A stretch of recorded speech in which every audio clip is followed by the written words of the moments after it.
আমাকে যেন কোনো রিক্সাওয়ালা বলে যে বিয়ে করবো, আমি বিয়ে করে ফেলবো।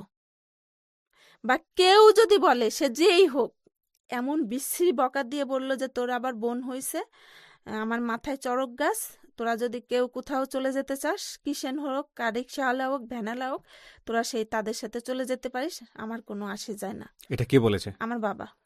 মানে কি উনি কি ছেলে হওয়ার জন্য এই কন্টিনিউয়াসলি হ্যাঁ কাজগুলো হ্যাঁ করতো? হ্যাঁ হ্যাঁ, আমার যে সৎ বোন, তাকে আবার বিয়ে দিয়ে দিয়েছে আমার বাবা। মানে আপনি হচ্ছেন সবার বড়, অথচ কোনো খোঁজ খবর নাই না, আর। আমার যে সৎ বোন তাকেও বিয়ে দিয়ে দিয়েছে। তখন তো লোকজন ওপেনে আমাকে বলা শুরু করছে যে এই মেয়ে নিশ্চয়ই ব্লেম আছে, নিশ্চয়ই কোনো খারাপ কাজ করছে, যার কারণে ওর বিয়ে হচ্ছে না। মা তো হুম ঘুমায় আছে, কি হচ্ছে সেটা মা জানে না। হুম। ঘুম। বলে আমি আর আমার মেজো বোন গিয়ে সাফ করছি, ধুইছি, আমার মার খবর নেই তো। That's a very different story. Please আগাই আমরা, হ্যাঁ। আহ,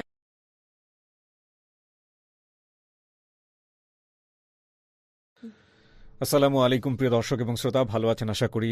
বরাবরের মতো দোয়া এবং শুভকামনা জানিয়ে শুরু করছি লাইফের আরও একটি এপিসোড, এবং অনেক অনেক দিন পরে একটা এপিসোড।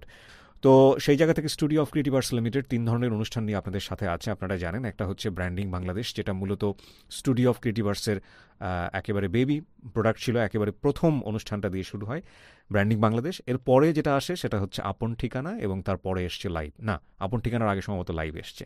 এবং এই 3 ধরনের অনুষ্ঠানই হচ্ছে জীবন গল্পমুখী অনুষ্ঠান। যাই হোক, আমি ইন্ট্রোটা আর বড় করছি না, তো শুরুতেই আমার সঙ্গে যিনি আছেন, চলুন তার সঙ্গে আমরা একটু পরিচিত হই।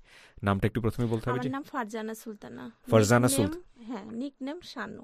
নিকনেম হচ্ছে শানু। জি। তো বয়স কত হলো শানু? বয়স হচ্ছে 39। জন্ম জেলা কোথায়? গোপালগঞ্জ। গোপালগঞ্জে। জি। আচ্ছা, বর্তমানে ঢাকাতেই থাকছেন। ঢাকাতেই থাকছি। আমার বাবা হচ্ছে তিনি একজন স্কুলের হেডমাস্টার ছিলেন, হাই স্কুলের হুম। হেড টিচার ছিলেন, এবং আমার মা একজন সরকারি চাকরিজীবী, উনি ফ্যামিলি প্ল্যানিং এ চাকরি করতেন। আমার বাবা ছিল মাঠ টিচার। আচ্ছা। বিয়ের 1 বছর পর আমি হই। আমি হওয়ার পরে আমার বাবা আমার মার কলিগকে আবার বিয়ে করে। বলেন কি? কোনো ঘটনা আছে নাকি হুট করেই ঘটনাটা ঘটলো? আপনার মার কাছ থেকে কি শুনেছেন? মার কাছ থেকে শুনেছি যে উনি নাকি কাশিয়ানী, যে আমাদের থানাটা, ওইখানে এসএসসি পরীক্ষা হতো। তো আমার বাবা তো ছিল হচ্ছে স্কুলের টিচার।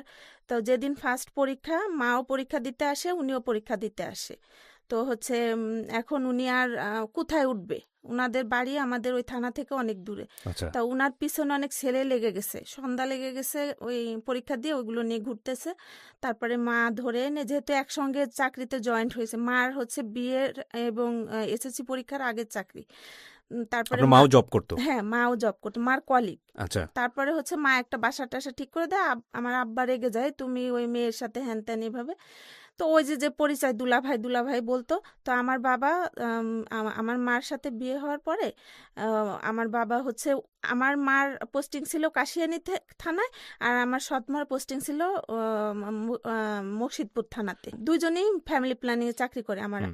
মা, জি। দুইজনই। হুম। তো আমার বাবা বাই দা বাই ওই মাজরা স্কুল ছেড়ে মুর্শিদপুর পাইলট স্কুলে জয়েন করে।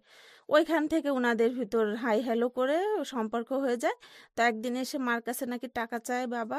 তা মা বলছে যে কোনো কারণে হোক, মা বলছে আমি টাকা দিব না। বলে তুই টাকা দিবি না, দেখ আমি দেখাই দিচ্ছি তোকে, তুই টাকা দিবি না, আমি তোর মতো একজন বিয়ে করেই দেখাচ্ছি। এর ভিতর উনাদের ভিতর মানে মনে হয় সম্পর্ক সম্পর্ক হয়ে গেছে, তৈরি হয়ে গেছে, হ্যাঁ। তৈরি হয়ে গেছে। পরে গিয়ে বিয়ে করে।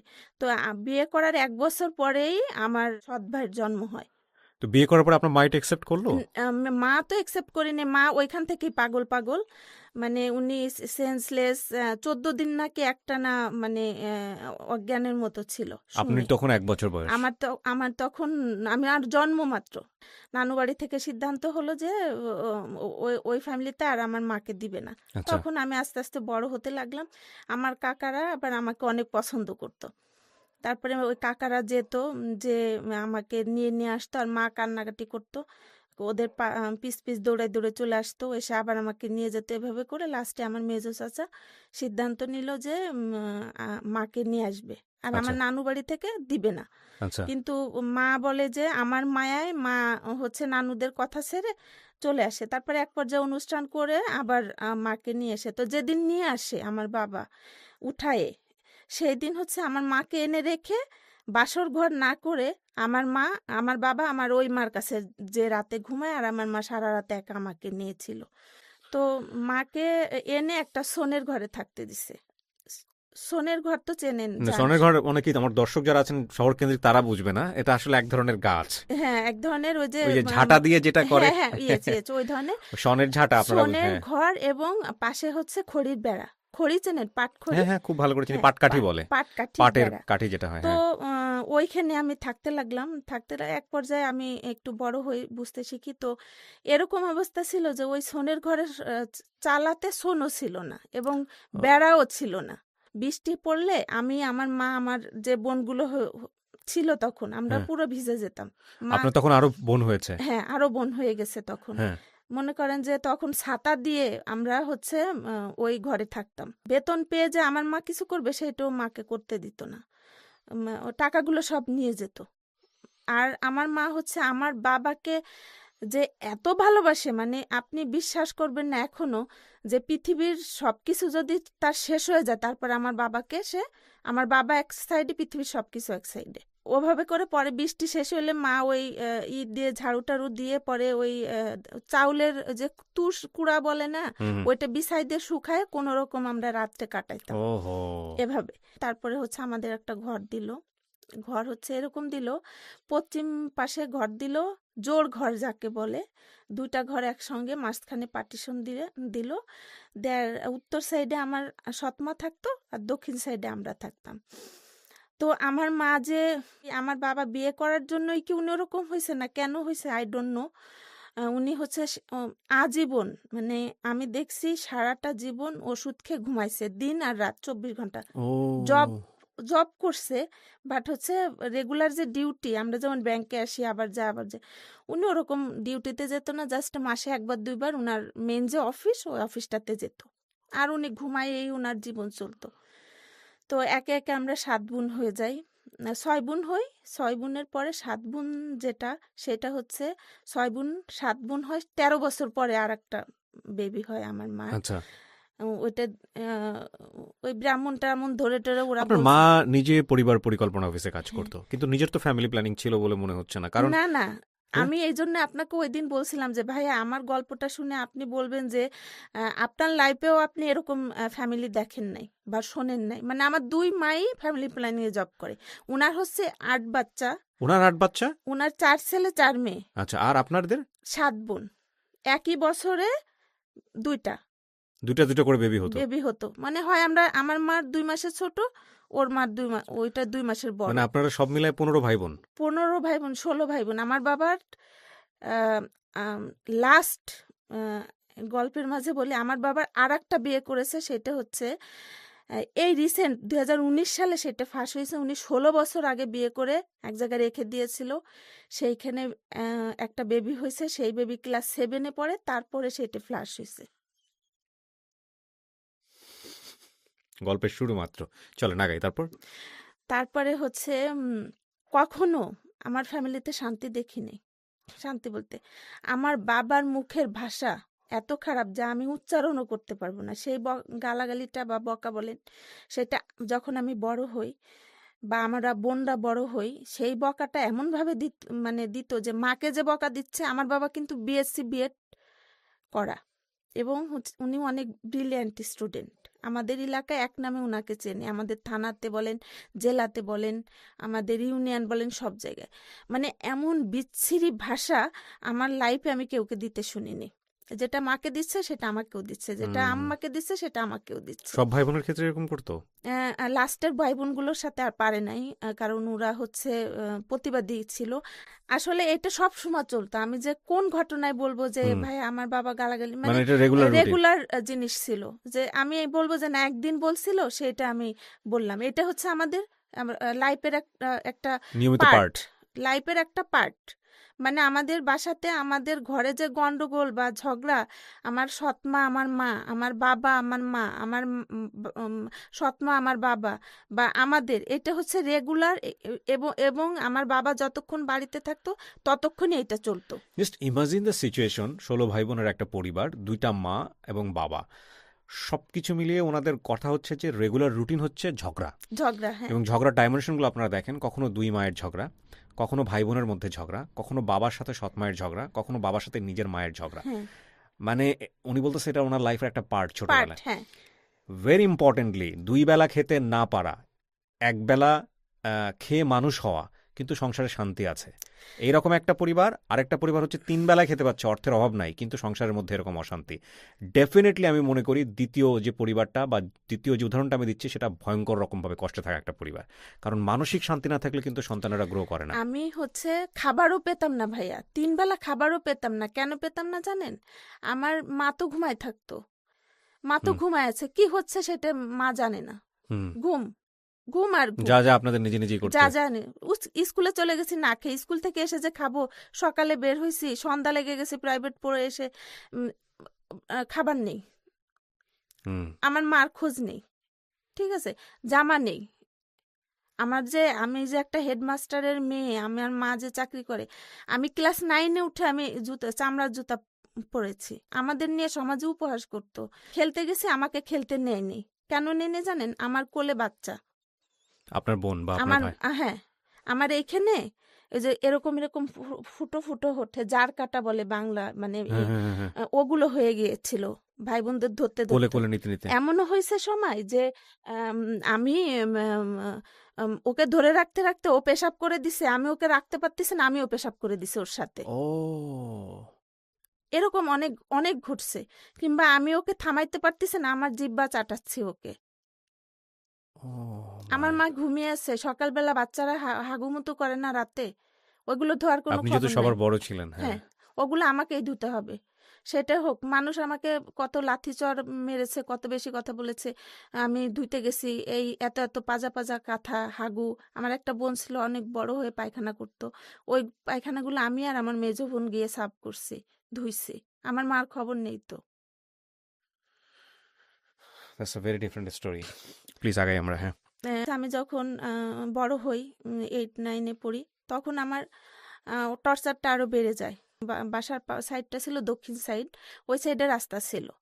তো ধরেন কোনো ছেলে বা আমার কোনো চাচাতো ভাই বা কোনো কেউ যাচ্ছে, আহ, বেড়া তো দেওয়া নাই, বেড়া বলে যাকে, ওয়াল টোয়াল এগুলো কিছু নাই, তো এখন তো তারা যাবেই। ওইটা কেন গেল বা আমার ঘরের দিক কেন তাকাইছে, সেটা আমার দোষ। খাইলাম পিটানো, কে মারতো? বাবা অথবা মা মারা শুরু করছে, আমি নাকি প্রেম করি।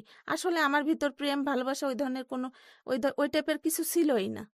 আমি হচ্ছে একদম সহজ সরল ছিলাম, পাগলা টাইপের ছিলাম। আমি স্কুলে যেতাম, আমার স্কুলের এপাশে একটা ওই যে ক্রস করে যে পড়ে না, ওইটাও পড়তে পারতাম না, এপাশে একটা এপাশে একটা। চুল ছোট, কখনো চুল বড় করতে দেয়নি চুল আমার কেটে বাবা, দিত? চুল কেটে দিত। কেন? আহ, ছেলেরা ডিস্টার্ব করবে। তারপরে কেন হেঁটে গেল সেই কোয়ারিজ আমাকে, সেইটার অ্যান্সার আমাকে দিতে হবে। কিন্তু কেন হেঁটে গেছে, আমার পাশ দিয়ে তো রাস্তা, আমি কি করব বা আমি কি বলবো? হুম আমাদের ভাই বোনদের ভিতর কোনো সমস্যা ছিল না, আমরা হুম খুব মানে কেউ বুঝতো না যে আমরা শতালু ভাই বোন। হুম। তো দেখা গেছে একসঙ্গে গেছি, বাবা আসার সঙ্গে মা বলে দিত তোমার মেয়ে ওই পাশে গেছে, আর শুরু হইতো মারপিট। আর আমার এমন ছিল যে খাই না খাই, ওই যে উপোস ভালো, যে একটা কথা আছে না, খেয়ে হুম থাকি না থেকে হুম। থাকি, তারপরে নিকাশ কেসির উপোস ভালো। আমি এই টাইপের একটা চুপচাপ মানুষ ছিলাম, কিন্তু আমার লাইফটা কিন্তু দেখেন কি অবস্থা। একবার কি হলো, একদিন হচ্ছে তখন আমি ক্লাস 9-এ উঠে গিয়েছি, সবে বরাত, সবে বরাত রোজাও রেখেছি, আমি আবার ছোটবেলা থেকে নামাজ রোজা করি। হুম রোজা রেখেছি, তো আমাকে আমার বাড়ির একটা ছেলে পছন্দ করতো।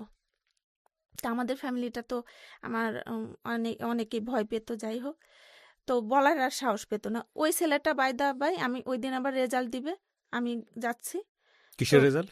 9-এর, ক্লাস 9-এর বার্ষিক পরীক্ষার হ্যাঁ রেজাল্ট? রেজাল্ট দিবে। হুম তো আমি যাচ্ছি, যার পর ওই ছেলেটা আমার পিছনে পিছনে গেছে, আমি ওর সাথে কথাও বলি না এবং ইভেন পিছনে ফিরে তাকাইও নি। কিন্তু ওইটা আমার মা, ওই আমাদের রাস্তা ছিল উত্তর সাইড দিয়ে, হুম। তো ওইখানে টপকা এসে মা দেখছে যে আমার সাথে কে যায়, কিন্তু আমার সাথে আমার শতালু ওই সৎ বোনটাও ছিল। আমার বাবা আসার সাথে আমার মা আমাকে, বাবাকে বলে দিল যে ওর সাথে কিন্তু ওই ছেলেটা গিয়েছে, নাম বলতে চাচ্ছি না, ওই ছেলেটা গিয়েছে। ভাইয়া বিশ্বাস করবেন না, আমি বুঝতে পারছি যে আজকে আমার কপালে কিছু হবে। আমি ইফতার করছি পানি দিয়ে, সারাদিন ওই যে রুটি টুটি করে ওগুলো হেল্প করছি, করার পরে আমি শুয়ে পড়ছি। আব্বা তখন আসছে, আসার পর যখনই বাবা বকে বলছে যে ওই ছেলেটা ওর পিছনে গেছিল, বিলিভ মি, আপনি জুতা টুটাও খুলিনি, যেভাবে ছিল ওভাবে এসে আমাকে এমন মারা মারছে, আমার মাথা অনেক চুল ছিল, 2টা বেনি করে আমি চুল এপাশে এপাশে দিয়ে বেঁধে ঘুমাইছি। চুলে ধরে, ওই বাঁধা চুল ধরে এভাবে উঠাইছে, চড় চড় করে চুলগুলো ছিঁড়ে গেছে। ইস, আর পায়ে ছিল চামড়ার জুতা, জুতা ভেঙে গেছে, মারা অবস্থায় টিটিনাস উঠে গেছে। টিটেনাস মানে? টিটিনাস উঠে গেছে। এটা কি জিনিস? এটা একটা টিটিনাস আছে না, টিটিনাস একটা অসুখ, ও আচ্ছা আচ্ছা। টিটিনাস উঠে গেছে। মানে কি হচ্ছিল ওই সময়টাতে আপনার শরীরের মধ্যে? ঝাঁকুনি, ও আচ্ছা আচ্ছা, খিচুনি বলে, খিচুনি উঠে গেছে, হ্যাঁ। তো আমার মেজো বোন আর ওই পাশে যে আমার সৎ ভাই বোন গুলো, জাস্ট একটা পার্টিশন, তো ওরা তো এমন চিৎকার করতেছে, বাবা মেরো না মেরো না, আপনি করে বলতাম আমরা মা বাবাকে, কিন্তু কে শোনে। আর আমার বোন দরজা খুলতে চাচ্ছে, বাড়ির মানুষ চলে আসছে যে গেট খুলে দিবে, কিন্তু আমার মা ওদের ধরে রাখছে। যখন দেখছে যে টিটেনাস উঠে গেছে, তখন ওদের ছাড়লে ওরা তখন গেট খুললে তখন বাড়ির লোকজন এসে থামায়, কিন্তু ততক্ষণ তো আমি মানে যায় অবস্থা, এরকম ভাবে আমাকে মারছে। তারপরে ওইভাবেই আবার ডাক্তার আনতে চলে গেছে আপনার বাবা নিজে? বাবা নিজে, দেখছে যে এখনই মানে হয় রুহ বের হয়ে যাবে, চলে গেছে। তারপরে ওভাবে কি হয়েছে, আমি ওর সাথে প্রেম করি। আসলে আমার অথচ আপনার ভিতর কথাই হয়নি তার সঙ্গে? না, আমার সঙ্গে তার কোনো কথা হয়নি বা কিছুই হয়নি। এভাবে করে ভাই আমার মানে আমার আর ভাল লাগতো না। তখন আমার মনে হতো কি, আমি বাড়ি থেকে বের হয়ে যাই, কোথাও চলে যাই, কোথাও চলে গিয়ে হয়তো ঢাকা চলে যাই, কারো বাসায় কাজ করি, কাজ করে খাই, তারপর আমার আর ভাল লাগে না। আজকের এই গল্পটা খুব ইম্পর্টেন্ট এই কারণে, আমার প্রত্যেকটা গল্পে আমি কমন এই কথাগুলো বলি। কারণটা হচ্ছে যে প্রত্যেকটা গল্পে আমি ডিফারেন্টলি এখানে আনার চেষ্টা করি সোশ্যাল মিডিয়াতে। উনি যে কথাগুলো আজকে এখানে বলছেন, গ্রাম বাংলার অনেক মেয়েই এরকম পরিবেশে বড় হয়, গল্পটা শুরু হয়েছে মাত্র, আপনারা শেষ পর্যন্ত শুনবেন প্লিজ। তো এভাবে করে আমি এসএসসি পরীক্ষা দিলাম। আমি কিন্তু অনেক ভালো স্টুডেন্ট ছিলাম। বাই দ্য ওয়ে, এসএসসি পরীক্ষাতে আমি ফার্স্ট ডিভিশনের মার্ক পেয়েও ফেল করি। ফার্স্ট ডিভিশনের মার্কস পেয়ে আপনি ফেল করেন? এবং ইভেন অনেক ভালো মার্কস পাই। সেটা কত সালে হচ্ছে আপনি এসেসি দেন? 1999 সালে। সেটা হচ্ছে আমার ফিজিক্সে 3টা ভাগ, একটা হচ্ছে প্র্যাকটিক্যাল, একটা হচ্ছে অবজেক্টিভ, আর একটা হচ্ছে রিটেন। রিটেন? রিটেনে 12 পেতে হবে, অবজেক্টিভের একটু মানে, তাই রিটেনে আমি 10 পেয়েছিলাম। ও যার কারণে টোটাল মার্কস ছিল আমার 65। আচ্ছা তারপরে ওই 12 না পাওয়াতে আমি ফেল করি। আচ্ছা আচ্ছা। আরো বকা শুনি, আরো মানে এই হয়েছে ওই হয়েছে, তোর মেয়েরে আমাদের ওইখানে ওই যে কামলা বিক্রি হয়, যে মানুষ বাজারে বিক্রি হয়, কিনে নিয়ে এসে কাজ করে না, হুম, বলতো ওই জায়গার কিষান, মানে আমাদের কিষান ভাষায় বলে, হ্যাঁ। কিষান কিনে এনে বিয়ে দে, কিষানের সাথে বিয়ে দে, আরো অনেক অনেক বাজে নিকৃষ্ট কথা, হ্যাঁ। বাজে কথা, যেগুলো আমি বলতে পারবো না, দিয়ে দে এভাবে করে। তারপরে হচ্ছে আমি আবার পরীক্ষা দিই, পরের বছর? পরের বছর আবারও ফার্স্ট ডিভিশন পাই। হুম, পাস করলেন? করলাম। পাস করার পরে তখন কোথায় ভর্তি হব, ফরিদপুর একটা ভালো কলেজে আমাকে ভর্তি করে, ফরিদপুর সারদা সুন্দরী মহিলা কলেজে। ওইখানে ভর্তি হওয়ার পর ওইখানে ভর্তি হলেই সিট পাওয়া যায় না। ওইখানে সিট পেতে 1 বছর সময় লাগে, মানে দ্বিতীয় বর্ষে গিয়ে সিট পাওয়া যায়। হুম। তো আমাকে হচ্ছে মেসে রাখবে না। তো আমি কি সারদা সুন্দরী মহিলা কলেজে আমি গিয়েছিলাম অনেক দিন আগে, ডিবেটের আচ্ছা। একটা কম্পিটিশনে। আপনাদের সাদা ড্রেস পরে না? হ্যাঁ, yes, সবাই সাদা ড্রেস পরে। সাদা ড্রেস। হ্যাঁ, এবং আমি গিয়েছিলাম, আমার কাছে মনে হচ্ছে অসম্ভব সুন্দর একটা অনেক জায়গা। সুন্দর। হ্যাঁ। তো বাড়ি থেকে 4-5 দিন বাবা সাথে করে নিয়ে ক্লাস করাইলো। সেটা হচ্ছে যেতে 2.5 ঘন্টা, আসতে 2.5 ঘন্টা চলে যায়। তো ওভাবে আর হচ্ছিল না। আমি 1 বছর বাড়ি প্রায় থেকে গেলাম। আমার পড়াশোনার কিছুই হয়নি। আমার মেজো চাচা, আমার চাচারা অনেক টাকা পয়সাওয়ালা, মানে কোটি কোটি টাকার মালিক প্রত্যেকটা চাচা। তো মেজো চাচা সেজো চাচাকে বলল, উনিও বিএসসি ইঞ্জিনিয়ার, মেজো চাচাও বিএসসি ইঞ্জিনিয়ার। তো হচ্ছে সেজো চাচাকে বলল যে ভাইজানের মেয়েটা এসএসসি পাস করে ইন্টারমিডিয়েট ভর্তি হয়েছে, তুই ফরিদপুর থাকিস, মেয়েটা বাড়ি বসে আছে, তোর বাসায় তো রাখতে পারিস। তারপরে হচ্ছে মা আমাকে নিয়ে আসছে, সেজো চাচার বাসায়। আর সেজো চাচা বলে যে শোনো, তোমার মেয়ে আমার বাসায় শুধু থাকবে, ওর পেস্ট থেকে শুরু করে যত যাবতীয় যা আছে সব কিনে দিয়ে যাবা, আমার বাসার একটা জিনিসও যেন ধরতে না পারে। আমার চাচির নাম হচ্ছে, আমার চাচিকে ডাকে, এদিকে আসো।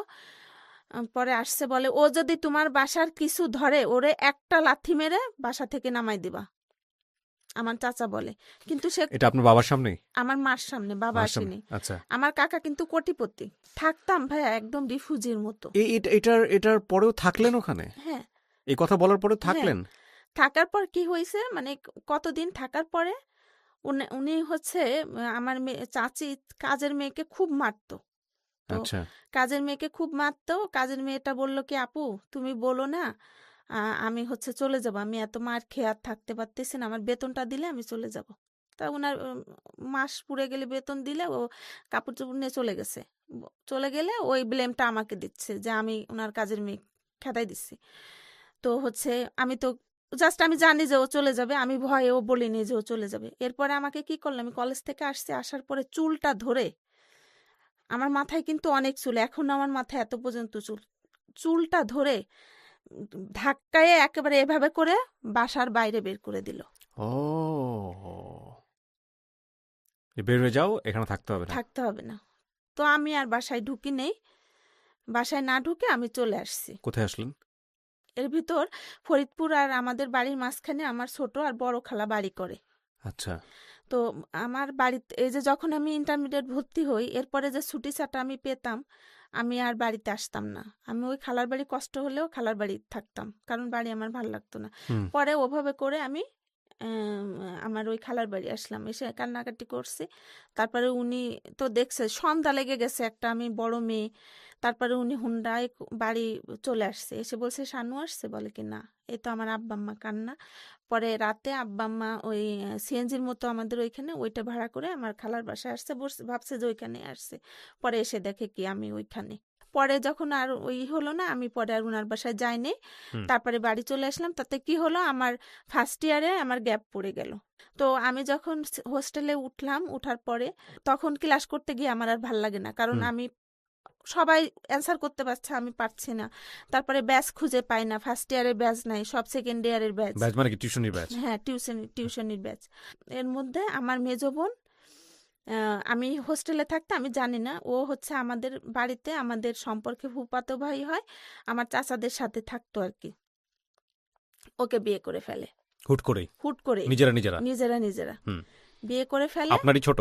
আমার ছোট, ইমিডিয়েট ছোট। এবং বিষয়টা হচ্ছে যে এই 16 ভাই বোনের মধ্যে তো সবচেয়ে আপনিই বড়। হ্যাঁ, হ্যাঁ। 16 কি, ইভেন আমার পুরো ফ্যামিলির বড়ই আমি। আমি যে বড় হচ্ছিলাম, এর মাঝে যে বিয়ের কথা আসতো, হুম। আমাকে বিয়ে দিবে, তখন না করতো, অনেককে পছন্দ হলে হুম। দেখা যেত ছেলেরা সব শুনে আবার চলে যেত ব্যাক করে, যে বাবার ফ্যামিলির এই অবস্থা, ওই মেয়েকে বিয়ে করা যাবে না। হুম। তারপরে হচ্ছে দ্বিতীয়ত এই এই বোনের বিয়ে হয়ে গেল, হুম। তা আরো প্রবলেম। আমরা এক রুমে 6টা মেয়ে থাকতাম, প্রত্যেকটা রুমে 6টা করে মেয়ে, প্রত্যেকের বাসা থেকেই মারা খাবার রান্না করে পাঠাতো। তো কোনোদিন আমার মা আমাকে একটু পানিও দেয়নি, আমার বান্ধবীদের খাবার পাঠাইতো, ওইখান থেকে আমি খেতাম, আমার লজ্জাই লাগতো। যে ওদেরকে তো কিছু দেওয়া হ্যাঁ, উচিত। দেয়া হচ্ছে। তো আমি তো আর বলতে পারি না যে আমার ফ্যামিলিতে অবস্থা। সবাই বলতো হোস্টেল খারাপ লাগে, আমার তো খুব ভাল লাগে। আপনার খুব ভালো লাগতো? আমার খুব ভাল লাগতো, যে সত্যি, অ্যাট লিস্ট বিলিভ মি। মানে আমি আমি অনেক ভালো আছি, কারণ ওরা বলতো যে ডাল সকালবেলা খিচুড়ি দেয়, আর একদিন সকালে খিচুড়ি দেয়, একদিন আলু ভর্তা ভাত দেয়, এগুলো আমার একটুও ভাল লাগে না। তা আমি আর বলি না, আমি তো খুব খুশি, আমার খুব ভাল লাগে। ভাল লাগে, কারণটা হচ্ছে এইরকম পরিবেশ তো আমাদের দেখতে না, হচ্ছে না। হ্যাঁ, আমার অনেক ভাল লাগে। তা একদিন বলে কি, কি রে শানু, আমাদের তো সবাই বাসা থেকে খাবার আসে, তোর বাসা থেকে তো কোনোদিনও কিছু আসে না, বা তোরা কেউ দেখতেও আসে না, তুই বাড়ি যাস আসিস। তা এর ভিতরে আমার বোন কনসেপ্ট করছে, ছোটজন কনসেপ্ট করলে একদম মার পুরো পেট একদম ওভাবে করে মা একদিন আসছে। আসছে কি, আমি আরো লজ্জা পাচ্ছি, আমার বান্ধবীরা দেখে হাসতেছে সব। এখন এর ভিতর আর একটু গল্প বলি। ও জি। যখন হয়, তখন আমার বাবা মাকে ফাতেমা হসপিটালে রেখে আসছিল, ওইখানে লোকজন থাকা লাগে না। তো ও হলে আমাকে সব বোন ভাই বোনদের ডাকলো, আমরা 14 ভাই বোন তখন, হুম। 13 ভাই বোন, ডেকে একটা এমন বিশ্রী বকা দিয়ে বলল যে তোর আবার বোন হইছে, আমার মাথায় চড়ক গাছ, তোরা যদি কেউ কোথাও চলে যেতে চাস, কিসেন হোক, রিক্সাওয়ালা হোক, ভ্যানালা হোক, তোরা সেই তাদের সাথে চলে যেতে পারিস, আমার কোনো আসে যায় না। এটা কে বলেছে? আমার বাবা। মানে কি উনি কি ছেলে হওয়ার জন্য এই কন্টিনিউয়াসলি হ্যাঁ, কাজগুলো হ্যাঁ, করতো? হ্যাঁ, হ্যাঁ, ও, ছেলের জন্যই তো এইগুলো করছে।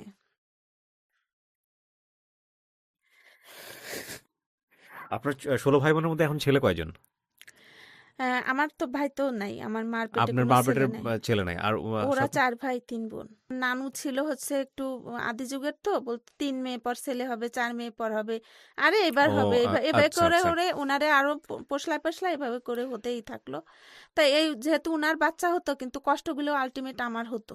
তো এটা ডেকে নিয়ে বললো যে তোরা চাইলে চলে যেতে পারিস হ্যাঁ, তো আমার যখন ছোট বোনটা হয়, আমি তখন তো ইন্টারমিডিয়েট পড়ি। হ্যাঁ দেখা যেত আমি গেছি বাসায়, তো তখন দেখা যায় 3-4 দিনের পায়খানার কাঁথাগুলো রেখে দিছে, কাঁথার একদম দাগ বসে গেছে, ওই কাঁথাগুলো আমি পরিষ্কার করে দিয়ে আসতাম। ওই সারদা সুন্দরী থেকে গিয়ে আপনি এগুলো ক্লিন করতেন হ্যাঁ, আমি ক্লিন করতাম। ও মাই গড আমার মা তো ঘুমাইতো।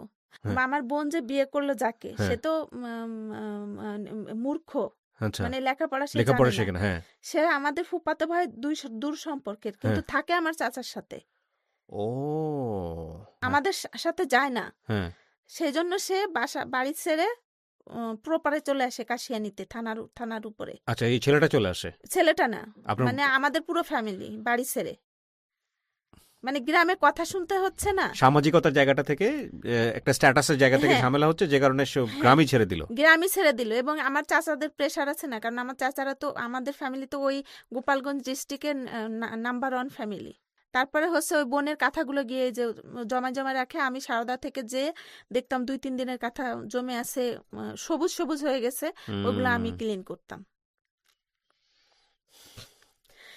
তো এভাবে করে শেষে কি হলো, আমি ইন্টারমিডিয়েট পরীক্ষা দিয়ে আবার ফেল করি না, পরীক্ষা দিই, পরীক্ষা ভালো হয় না, পরীক্ষা স্টপ করে দেই, ও পরীক্ষার মাঝখানে পরীক্ষা দেওয়া বন্ধ করে দেন বন্ধ করে দেই, যে আমি তো পাশ করব না, এটা পরীক্ষা কি ভালো ইন্টার হচ্ছে, ফাইনাল পরীক্ষা ইন্টার ফাইনাল, আমার মানে বন্ধ হয়ে যাওয়ার মতো পড়ালেখা, পড়ালেখা বন্ধ হয়ে যাওয়ার মতো হ্যাঁ যাওয়ার মতো। আর এখন তো বিয়েও হচ্ছে না, বিয়েও দিতে পারছে না, কেন পাচ্ছে না বাবার প্রবলেম, ফ্যামিলি, মানে ফ্যামিলি ফ্যামিলিগত প্রবলেম। দ্বিতীয়ত বোনের বিয়ে হয়ে গেছে, ছোট বোনের, বড় বোন নিশ্চয় কোনো খারাপ কাজ করছে। আর আপনার ফ্যামিলির যে এই অবস্থা এটা কি সবাই আশেপাশের লোকজন সবাই জানতো সবাই জানতো। আমি বললাম না যে বিকালে আমাকে কেউ খেলতে নিত না, পুরো গ্রাম সমাজ ইভেন এলাকার লোকজন আমাদের নিয়ে উপহাস করতো। আমি যে একটা হেডমাস্টারের মেয়ে, বা আমরা যে একটা হেডমাস্টারের ছেলে মেয়ে, আমরা রাস্তা দিয়ে হাঁটছি, আমাদের নিয়ে সবাই হাসাহাসি করতো। আমাদের ঝগড়া তো রাস্তা থেকে শোনা যেত, আস্তে আস্তে ঝগড়া না তো, জোরে জোরে, আর বিশ্রী গালিগালাজ আর বিশ্রী গালিগালাজ। আমার বাবার মুখের ভাষা শুনলে আপনি দাঁড়াই যাবেন, বসে থাকবেন না। আর আমার তো কোনো অ্যাফেয়ারও নাই যে আমি তার সঙ্গে চলে যাব। যাই হোক, তারপরে হচ্ছে ওই বোনটা ইন্টারমিডিয়েট ভর্তি হলো ওই ও আমাদের ওই কাশিয়ানীতে একটা কলেজে। তা আমিও সাহস আর পাচ্ছিলাম না বলতে, তারপরে অনেক বলে টলে আমি তারপরে ওর সাথে ভর্তি হয়ে যাই। এখানে ইন্টারমিডিয়েটে লস হলো 2 বছর। আমার আপন বড় খালার মেয়ে দেবর হুম হচ্ছে বুলবুল। হুম তো আমার আপা আবার আমাকে খুব পছন্দ করতে, এবং ওর সাথে আমি একটু শেয়ারও করতাম, আমাদের হুম বাড়ি কাছাকাছি ছিল, এটা কোন আপা মানে আমার খালাতো বোন। খালাতো বোন বুলবুলের বড় ভাইয়ের সাথে বিয়ের জন্য আমাকে বলা হয়েছিল। ওকে তো মাঝে মধ্যে আমি আপার বাড়িতে যেতাম। বুলবুলের ছোট যে ভাই, মানে সে আবার আমার সাথে পড়তো, আমি আর ও একসঙ্গে পড়তাম আচ্ছা একই স্কুলে, সায়েন্সে, ও সায়েন্সে আমিও সায়েন্সে। ওকে তারপরে একে আমি কখনোই দেখিনি, ওই ওই দিনই ফার্স্ট আমি দেখেছি, এবং কথা বললাম এই। তারপরে কথা বলতে বলতে 15 দিন চলে গেল। বলে গেছে যে আজকে নিছো, সকালে নিয়ে গেল দুলো ভাই, বললো যে বিকালে দিয়ে যাবা। কিন্তু আমি তো ওইখান থেকে বের হয়ে কোথাও আসলে মানে তো আমি শান্তি করে, একদিনের জায়গায় 15 দিন পার হয়ে 15 গেছে দিন পার হয়ে গেছে। এখন কথা বলতে বলতে একদিনও আমাকে বলল যে আপনি কি আমাকে বিয়ে করবেন, হুট করে হুট করে।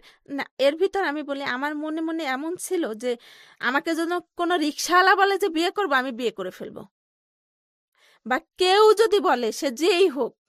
মানে এর ভিতর আর একটা কাহিনী আমি ভুলে গেছি, সেটা হচ্ছে আমার যে সৎ বোন, তাকে আবার বিয়ে দিয়ে দিয়েছে আমার বাবা।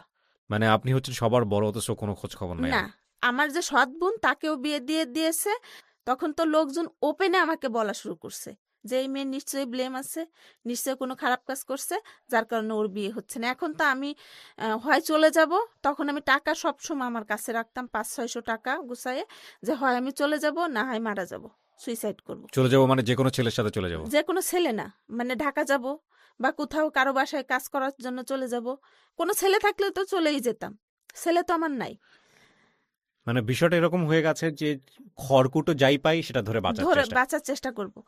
তো হচ্ছে ওই সিচুয়েশনে দুলাভাই আমাকে নিয়ে আসলো। আনার পরে আমাকে এখনো একদিন বলে যে এই বুলবুল এই বুলবুল যে আপনি কি আমাকে বিয়ে করবেন? আমি বলছি হ্যাঁ আপনাকে বিয়ে করব। আর এর ভিতর আমার আপার খুব ইচ্ছা ছিল এদের ফ্যামিলিতে যে কোনো ছেলের সাথে, ওর সম্পর্কে আমি কিছুই জানি না, ও ওকে কি, আপনার সম্পর্কে জানতো জানতো তো বোধহয় ও যেহেতু তো সব জানে। আচ্ছা ও তো ও নাকি আমার যে ভাগ্নিটা, তার কাছে খোঁজ খবর নিত, ওর নাকি আমাকে ভালো লাগ। আর এর ভিতর আপা আবার বলতো যে ও যদি তোকে বিয়ে করতে চায় তো তুই রাজি হয়ে যাবি। আচ্ছা ও তখন কি করতো ও কিছুই করতো না। ও বাড়িতে গেছে, ও হচ্ছে দক্ষিণ কোরিয়া যাওয়ার জন্য টাকা জমা দিছে, যে কোনো মুহূর্তে ফ্লাইট হবে, ও চলে যাবে। তো ও বললো, তারপরে হচ্ছে আমি রাজি হয়ে গেছি। রাজি হয়ে গিয়ে আপাকে বললাম যে আপা ও তো আমাকে বিয়ে করতে চায়। তা আপা বললো ঠিক আছে, যদি বিয়ে করতে চায় কিছু বলবি না, বিয়ে করে ফেলবি। কিন্তু আমি জিজ্ঞেস করিনি যে আসলে ও কি করে বা ও কি লেখাপড়া জানে, কিছুই আমার দরকার নাই। আমি জাস্ট আমার বিয়ে হইলেই হয়েছে, বা আমি কেউ কেউ আমাকে আশ্রয় দিলেই হয়েছে, এই টাইপের। হুম তো হচ্ছে এখন বিয়ে করব, টাকা লাগবে না? ও তো বাড়িতে থাকে, ও তো স্টুডেন্ট, জাস্ট বাড়ি গেছে, ওরও টাকা নেই আমারও টাকা নেই। আর আমার যে আপা, সে আপাও গরিব, আপা কিন্তু স্বাবলম্বী না যে হুম সে টাকা পয়সা দিয়ে আমাকে বিয়ে দিবে। হুম তারপরে আমি বলছি দিন ফিক্সড করলাম, করে বাড়িতে চলে গেলাম। বাড়িতে চলে বাসাতে চলে গেলাম। বাসাতে যাওয়ার পর আমার বাবা বিয়ে ঠিক করছে। ও সে আলাদা একটা বিয়ে ঠিক বিয়ে করেছে ঠিক করছে, 3 বিয়ে না 6 বিয়ে ছেলের। এই মোটা ছেলে, এতখানি মোটা, তার সাথে আমার এখন তার বারবার তার বউ চলে যাচ্ছে, তার কি প্রবলেম আছে না আছে সেটা জানতে হবে না? আমি একটা আনম্যারিড মেয়ে, আমাকে তার সাথে বিয়ে দিবে? ওইটা শুনে তো আমার মাথা ঘুরে গেছে। তখন আমি আবার ব্যাক করছি, পালায়ে ব্যাক করছি বুলবুলদের বাড়ি, মানে আমার আপার বাড়ি। হ্যাঁ ব্যাক করছি, ব্যাক করে এসে বুলবুলকে বললাম কিছুই না, যদি আপনি আমাকে বিয়ে করেন তাহলে কালকেই করতে হবে, আদারওয়াইজ আমি অন্য কিছু ভাববো। ও বলল কি যে তা আমি একটু ঢাকা থেকে আসি, হুম তারপরে বিয়ে করবো। আমি বললাম যে না, সেটা হবে না। মানে ওই 15 দিনে খুবই ঘনিষ্ঠ হয়ে গেছি। আচ্ছা রাত দিন সব সময় দুইজন একসঙ্গে থাকতাম, কিন্তু হুম আমাদের ভিতর কোনো খারাপ কোনো কিছু হয় নাই। হুম তারপরে হচ্ছে ওই জন্যই আমাকে বেশি আকর্ষণ করছে যে আমি রাত্রেও একটা ছেলের সাথে চলতেছি, সে আমাকে কিছুই বলে নেই, আজও পর্যন্ত আমার হাতটাও ধরে নেই, তার মানে এই ছেলে অনেক ভালো। জাস্ট এই বিচারটা আমি করছি। হুম তারপরে হচ্ছে আমরা পরের দিন সিদ্ধান্ত নিলাম বিয়ে করব। কোথায়? যে আপা বললো যে আপার বাড়িতে গিয়ে, আপার বাবার বাড়িতে, ওই যে বাড়ি ফরিদপুর থেকে যে উঠলাম, হুম চাচা ধাক্কা দিয়ে ফেলে দিল, হুম তারপর যে বাড়িতে গিয়ে উঠলাম ওই বাড়ি বিয়ে হবে। আপা ফোন করে দিল, পরে বললো যে না আমরা কোর্ট ম্যারেজ করব ফরিদপুর গিয়ে। হুম তা আমি বললাম যে না, কোর্ট ম্যারেজ অনেক ঝামেলা হয় শুনছি, আমার ভয় লাগে, আমি ছোট মানুষ, আমি ওই কোর্ট ম্যারেজ করতে পারবো না, চলো। পরে আপা বললো ঠিক আছে, তো খালা বাড়ি উনার বাবার বাড়ি যাও, আপা বলে দিল। হুম ওরা ওরা হচ্ছে, সেদিন ছিল শুক্রবার, জুন মাসের 6 জুন 2003 সালের হুম 6 জুন। পরে ওই বাড়িতে আমাদের বিয়ে হয়। বিয়ে হয়, তো বিয়ের সময় কথা ছিল যে বিয়েটা গোপন থাকবে, কারণ ওর যেহেতু বড় ভাই আছে, আর ও যেহেতু বাহিরে যাবে, বাহিরে যাওয়ার আগে হয়তো আমি উঠাই রেখে তারপরে হচ্ছে যাবে। কিন্তু এরকম অবস্থা, যেদিন বিয়ে হলো না, হুম ওই দিন বিয়ে করে আমরা বুলবুলদের বাড়ি আসলাম, বুলবুলদের বাড়ি থাকলাম, এবং আমরা রাতে দুজনে একসঙ্গেই থাকলাম। হুম পরের দিন সকালে আমি বাসায় চলে গেলাম। বাসায় চলে যাওয়ার আমি যাওয়ার আগে আমার মা বাবার খবর হয়ে গেছে যে আমি বিয়ে করে ফেলছি। আচ্ছা এখন তো আমাকে হচ্ছে আমার বাবা প্রচুর প্রচুর প্রেসার ক্রিয়েট করতেছে। তারপরে হচ্ছে আমি ওকে ফোন দিলাম যে এই অবস্থা, তাই কি করা যায়? পরে আমি স্বীকার করলাম যে হ্যাঁ আমি বিয়ে করছি। পরে ওকে আনাইলো, আনানোর পর দ্বিতীয় আবারও বিয়ে পড়াইলো। আচ্ছা বিয়ে পড়াইলো, বিয়ে পড়াইলে পরে ও চলে গেল বাড়িতে। বলছিল যে ছেলে, ও যাকে বিয়ে করেছে সে হচ্ছে অশিক্ষিত। এটা হচ্ছে আমার মামাতো ভাই, আমার বড় মামার ছেলে, বাবাকে বলছে যে ও হচ্ছে অশিক্ষিত, কিছুই লেখাপড়া জানে না, মাদ্রাসা থেকে মনে হয় ম্যাট্রিক পাস করেছে কি করে নাই। এটা বলে এক কথা দুই কথা তর্ক বিতর্ক হয়ে আমাকে খুব মারে, মানে মারলে আমার হাতে ফুলে টুলে যায়।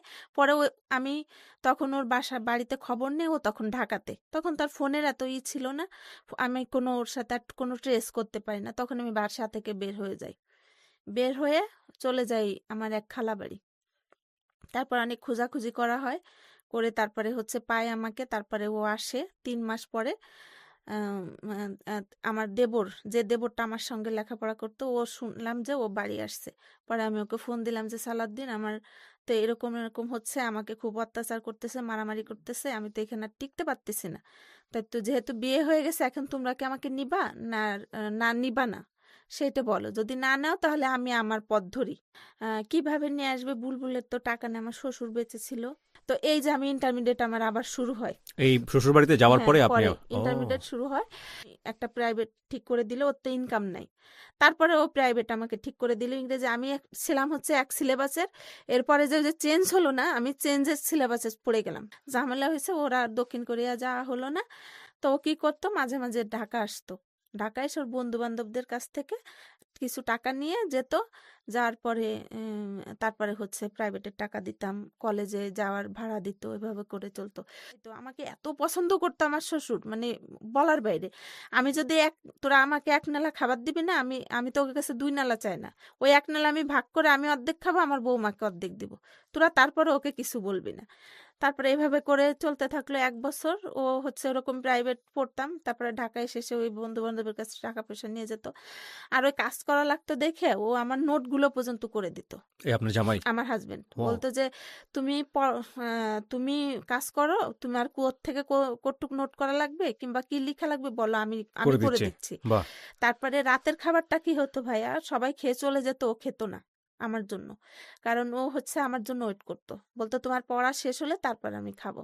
তারপর আমার পড়া শেষ হতো, ওকে ডাকতাম, দুইজনে একসঙ্গে খেয়ে ঘুমাইতাম। মনে হয়তো এত আমাদের বন্ডিং ভালো ছিল, আমাকেও এত সাপোর্ট করেছে, মানে তা বলার বাহিরে। সৃষ্টিকর্তা বিষয়টা এরকমই, মানে জীবনের কোনো না কোনো জায়গায় দিয়ে মানুষকে পূর্ণ করে দেন। হ্যাঁ, পূর্ণ হ্যাঁ, করে দেয়।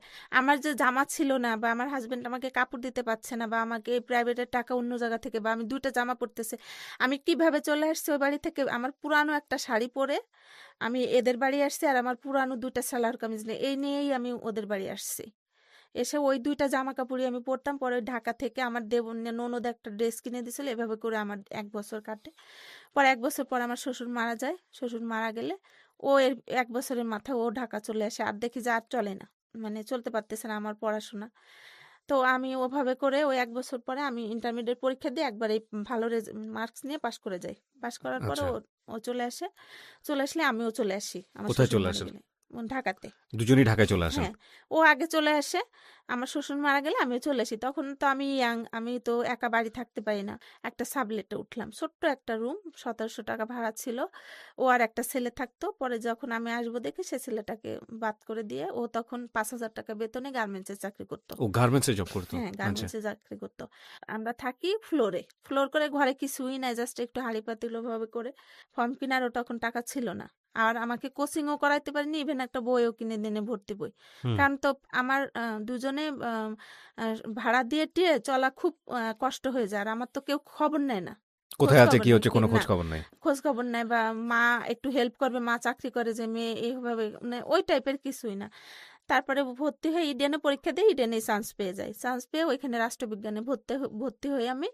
ভর্তি হওয়ার পরে তারপরে 1 বছরের মাথায় আমার বেবি কনসেপ্ট করে। আমার ছিল মাইগ্রেনের ব্যথা, এত ব্যথা যে মাইগ্রেনের ব্যথা উঠলে বমি করে, পেশাব করে, মানে আমি পুরো সেন্সলেস হয়ে যেতাম। তো বিশেষ করে রোদে গেলে। তো ও কি করতো, ও আমাকে দিয়ে আসতো হুন্ডায় করে। ইডেনে দিয়ে আসতো? দিয়ে আসতো, নিয়ে আসতো। মনে করেন যে ডেট আজকে বেবি হবে, কালকে বেবি হবে, আমার ঘরে এখন কোনো টাকা নেই। তো আমার বড় ভাসুর আসলো, এসে আমাকে ৫০০ টাকা সাধে, বুলবুলকে ৫০০ টাকা সাধে। তো ও নেয় না, ও না নিয়ে আমাকে এসে বলে যে শানু, ভাইয়া তো ৫০০ টাকা দিচ্ছে, নিব? তা আমি বললাম যে নাও, কারণ আমার তো ডেট, আমার তো অবস্থা খুব খারাপ। মিনিমাম তো মানুষের ভাড়ার টাকা লাগে, তারপরে হচ্ছে ই আহ, কিছু একটা হবে, তাই তুমি নাও। পরে ওই ৫০০ টাকা নেই। আল্লাহর এমন রহমত, ওই রাতেই পেইন ওঠে। রাত ৯টায় পেইন ওঠে। পেইন ওঠার পরে তারপরে আম কি হলো, আমার সামনে হচ্ছে কয়দিন পরেই ফাইনাল পরীক্ষা। তো আমার ইচ্ছা যে আমার বেবিটা নরমালে হোক, আমি খুব পড়ালেখা করছি। আমি যাতে পড়ালেখা, সারাদিন ওই বাচ্চা পেটে নিয়ে, টেবিল ছিল না। খাটের উপর পা উপরে করে দিয়ে এরকম ফুলে গেছিলাম আমি। পা উপরে দিয়ে বসে, বসে নামাজ পড়তাম, কোরআন শরীফ পড়তাম আর বই পড়তাম। আমার কাজই ছিল এটা। আর ও আমার হাসব্যান্ড, আমি যখন ভর্তি হই তখন বলছে যে তোমার কিচ্ছু করা লাগবে না, সব আমি করব। তুমি শুধু পড়বা আর পড়বা। আর আমি তরকারি রান্না করতে পারি না, আমি সব গুছাই দিব, তুমি শুধু একটু তরকারি রান্না করবা। তাও এরকমই করতো, পানি ফুটানো থেকে ইভেন জানে না আমার পিরিয়ডের ন্যাকড়া পর্যন্ত ও ধুয়ে দিছে, আমি রেখে চলে যেতাম। ও ধুয়ে রেখে শুকায় রাখতো, বাহ! শুকায় ভাঁজ করে রাখতো। অসাধারণ। আর কি বলবো বলেন। হাসপাতালে কি হলো ভাইয়া, আমি এত বলতেছি যে আমার পরীক্ষা, আপনারা আমার একটু নর্মাল ডেলিভারি হওয়ার চেষ্টা করান, আমাকে করেন না, কিন্তু হাসপাতালের একটা আসলে বিধির লেখা। তখন একটা মহিলা উনি আমাকে অক্সিজেন দিছে, বাচ্চা নাকি পায়খানা করে দিছে, তো আমি অক্সিজেনটা পাচ্ছি না, আরো আমার কষ্ট হচ্ছে। তখন আমি অক্সিজেনটা, কেন আমি অক্সিজেন খুললাম, এটা হচ্ছে তার খুব ক্ষোভ। এখন আমাকে সিজার করতে হবে, বেবি পায়খানা করে দিছে, না হলে লাইবিলিটি আপনাদের। এখন তো বাধ্য। আর তখন তো ওই যে 500 টাকা নিয়ে বের হলাম সকালবেলা, সারা রাত পেইন হয়েছে, চিৎকার, 2 বোন জড়াজড়ি করি, আমি চিৎকার দেও, আমার বোন আমাকে এসে জড়াজড়ি। আর একটা কথা বলি, সেটা হচ্ছে আমি যেহেতু এগুলো ফেস করে আসছি, আমার বোনদের প্রতি আমার এত সিম্প্যাথি, মানে কি বলবো, আমার লাইফের একটা পার্টি আমার বোনরা। এখন ও আমাকে হাসপাতালে রেখে চলে আসছে টাকার জন্য, কার কাছ থেকে হয়তো ধার করে নিবে। পরে এখন বন্ড কি দিবে কে, আমাকে নিয়ে গেছে হচ্ছে পাশের মহিলা, যে সোহাগের মা যার কথা বললাম, ওভাবে করে এখন আমি আমার পানি টানি ভেঙে গেছে, ভেঙে এখন বেবির তো খারাপ অবস্থা। পরে আল্লাহ আল্লাহ করতে করতে বুলবুল পৌঁছাইলি, পরে বন্ড দেওয়ার পরে নিয়ে গেল। পরে ছেলে হলো, ওষুধ কোম্পানিতে চাকরির জন্য খুব ঘোরাঘুরি করতেছিল। যেদিন আমার ছেলে হইলো ওই দিনে ওর অ্যাপয়েন্টমেন্ট কার্ড আসলো, আর আমি তো সিজার। এরপরে বাসায় আসলাম, আমার তখন আর পরীক্ষা দেয়া হলো না। আমার মানে ফার্স্ট ইয়ার পরীক্ষা, ফাইনাল পরীক্ষা পরীক্ষা দেয়া দেওয়া হলো হলো না। না। আমার ওর বড় বোনের ছেলে আছে চার্টার্ড অ্যাকাউন্টেন্ট, সে হচ্ছে নাবানাতে আছে। ও বললো, মামি আপনার যেহেতু এই কয়দিন হয়েছে সিজার, আপনি 4 ঘন্টা অনার্স পরীক্ষা দিবেন বসে, তাতে যদি আপনার ইনফেকশন হয়ে যায় প্রবলেম হয়ে যাবে। পরে আমার ফার্স্ট ইয়ার পরীক্ষা দেওয়া হলো না, ওই বছরটা আবার গ্যাপ গিয়ে তারপরে আবার গিয়ে ভর্তি হলাম। ভর্তি হলে এই যে ও তো এখন হুন্ডা পেয়ে গেছে আর কি, মানে এখন হচ্ছে আমার ওই বোনটার এসএসসি রেজাল্ট দিল, ও ভালো রেজাল্ট করছে, ওকে এনে নেভি কলেজে ভর্তি করলাম। করার পর এখন ভাগ করে নিছে, ও 3 দিন যাবে, আমি 2 দিন যাব আপনার কলেজে। বোনকে সাপোর্ট হ্যাঁ, দেওয়ার জন্য। মানে ও 3 দিন কলেজে যাবে, আমি 2 দিন ইডেনে যাব। আচ্ছা, এভাবে করে 2 বোন চলতে লাগলাম। এবং বাচ্চা মায়ের কাছে থাকতো? না, বাচ্চা মানে আমরা 2 বোন। ও আমি আচ্ছা আচ্ছা, বুঝতে পেরেছি। ও যে কদিন বাসায় থাকতো সে কদিন বাচ্চা দেখতো, আপনি যে কদিন থাকতেন আপনি দেখতেন। হ্যাঁ আচ্ছা দেখতাম। আচ্ছা। এভাবে করে 2 বোন। ও এখন হচ্ছে আমরা 7 বোন। আমি একে একে একে করে আমি 4 বোনকে নিয়ে আসলাম আমার কাছে এই ঢাকায়? ঢাকায়। কারণ হচ্ছে আমি তো ওইগুলো ফেস করে আসছি। ওরা যে, আমি যদি ওদের না নিয়ে আসি তাহলে ওদের লেখাপড়াও হবে না, ওদের বিয়ে দিয়ে দিবে, বা যে কোনো একটা অকারেন্স কিন্তু এখানে হবে। আপনার জামাইয়েরও তো অনুমতির বিষয় আছে। আমার জামার অনুমতি ছিল দেখেই তো আমি নিয়ে আসছি। আমার ইভেন আমার যে অনেকে আছে না দুলাভাইতি শালিদের সাথে অকারেন্স করে, আমার যে 4টা বোন থেকে গেছে, কোনোদিনও তাকায় উনি চোখ দে, ও বলে কি ও তো আমার বোন, তোমার বোন আর আমার বোন কোনো ডিফারেন্স আছে? This is the thing. এবং সেই 4 বোনের কি হয়েছে, যে বোনটা প্রথম আসলো সে হচ্ছে এখন পাবলিক ইউনিভার্সিটির টিচার, জাহাঙ্গীরনগর থেকে পড়ে। সে হচ্ছে বঙ্গবন্ধু বিজ্ঞান ও প্রযুক্তির টিচার, তার হাজবেন্ডও টিচার, ওয়াও। তার শ্বশুরও টিচার ভার্সিটি ছিল। তারা 2জন পিএইচডি করার জন্য কোরিয়াতে গিয়েছে, ওই ফ্যামিলি থেকে। আপনি বুঝছেন গল্পটা কেন আমি বলতে আসছি। সে এই গত মাসের 28 তারিখে সাউথ কোরিয়া গিয়েছে, আমার বাসায় থাকছে, আমরা খেয়ে না খেয়ে।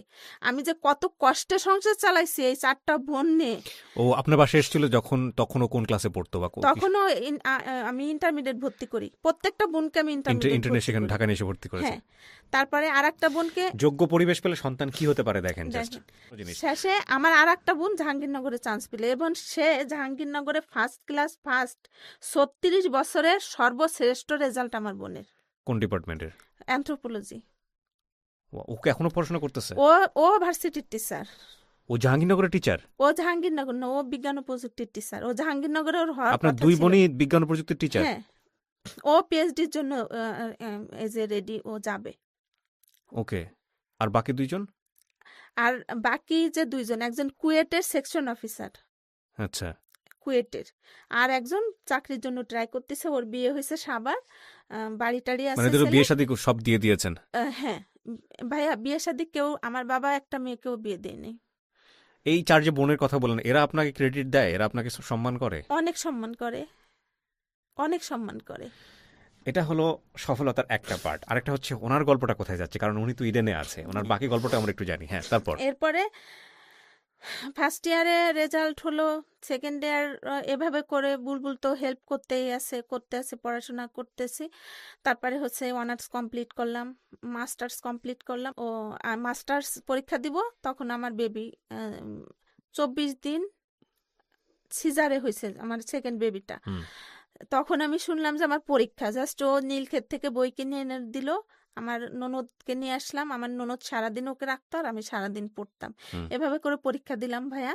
পরীক্ষার পরে আমি ফার্স্ট ক্লাস পেলাম, মাস্টার্সে মাস্টার্সে ফার্স্ট ক্লাস পেলাম। সবাই রেজাল্ট দিছে, সবাই জানে, আমার বান্ধবীরা। আমি যে ফার্স্ট ক্লাস পাইছি না ক্লাস করে, না পড়ে টড়ে, ওরা সবাই রেজাল্ট জানে আমি ফার্স্ট ক্লাস পাইছি, আমাকে কেউ ফোন করে বলেও নাই। ওকে, বাঙালি তারপর চরিত্র সব জায়গায়। তারপরে আমার যে বোনটা, যে আমার খালাতো বোন, যার দেবরের সাথে আমার বিয়ে, ও বলতিছে শানু, ওই পাশের বাড়ির মামুনের বউ তো মাস্টার্সের রেজাল্ট পেয়েছে, তোর রেজাল্ট কি? তা আমি বললি আপা আমি তো জানি না। পরে বুলবুল ছিল, বুলবুলকে ফোন দিলাম যে বুলবুল, তখন আমার বাসায় ওয়াইফাই নাই, রেজাল্ট দিছে তুমি জানো? পরে ও হচ্ছে নেটে যে সার্চ দিয়ে বলে কি, এই কয় উপরে লেখা ফার্স্ট ক্লাস, তুমি কি সত্যি ফার্স্ট ক্লাস পেয়েছো?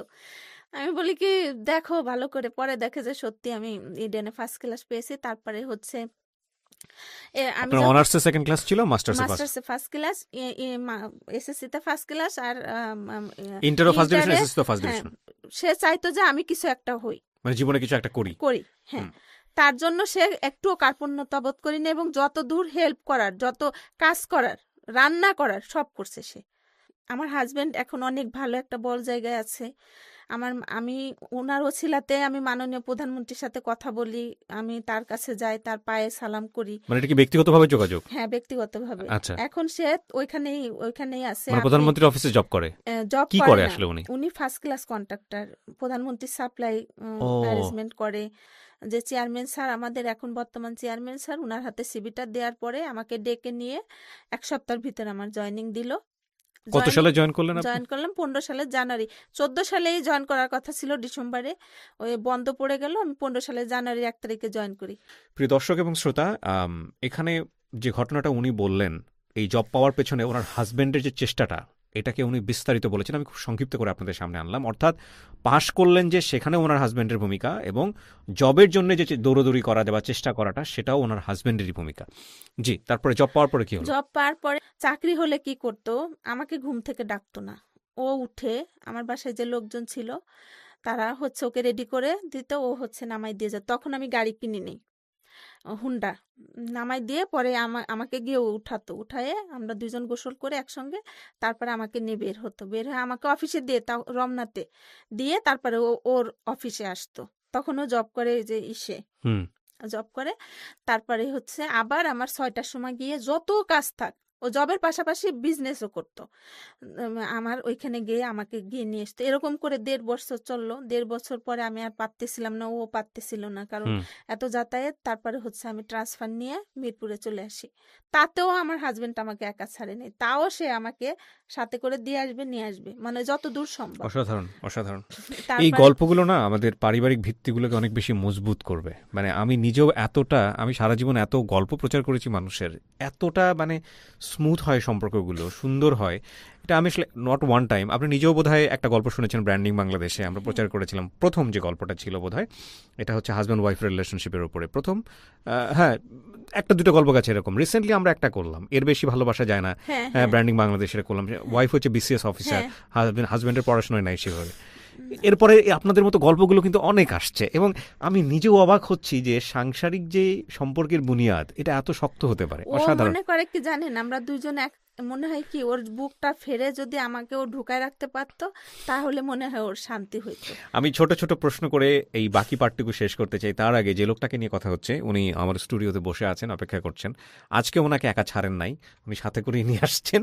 তো এই মানুষটাকে আমি একটু স্টুডিওতে নিয়ে আসতে চাই। দাঁড়ান। সবুল ভাই কেমন আছেন?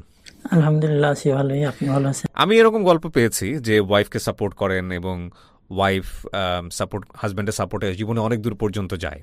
কিন্তু আপনার গল্পটা এতটাই ডিফারেন্ট, আপনি শুধু ওয়াইফ না, ওয়াইফের আরও বোধহয় 4 বোন, তাদেরকেও আপনি সাপোর্ট করেছেন এবং তারা এখন যেসব জায়গাতে আছে সেটা রীতিমতো অন্যান্যদের ক্ষেত্রে ঈর্ষণীয়। এখনো করে, হ্যাঁ, এখনো করে। এখনো তাদের জন্য মানে ওরা কোনো প্রবলেমে পড়লে ভাইয়া মানে ভাইয়া মানে ভাইয়া মানে এখনো তাদের জন্য।